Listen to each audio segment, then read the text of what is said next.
জানো তো, বরাবরই আমি একটা বড় ঘরের স্বপ্ন দেখতাম, যে ঘরে একটা খাট, আলমারি, শোকেস, একটা সুন্দর ড্রেসিং টেবিল থাকবে, যার সামনে বসে আমি সাজবো।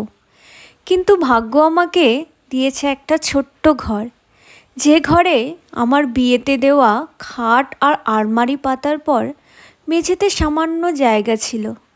মেয়ে হবার পর বরকে বলিয়ে একটা কাঠের আলমারি আনিয়েছিলাম, সেটাতেও এখন আর জায়গা হচ্ছে না। মেয়ে আমার বড় হচ্ছে।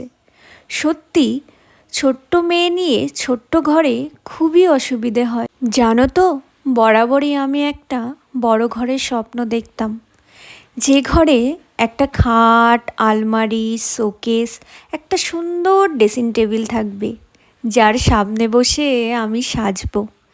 কিন্তু ভাগ্য আমাকে দিয়েছে একটা ছোট্ট ঘর, যে ঘরে আমার বিয়েতে দেওয়া খাট আর আলমারি পাতার পর মেঝেতে সামান্য জায়গা ছিল।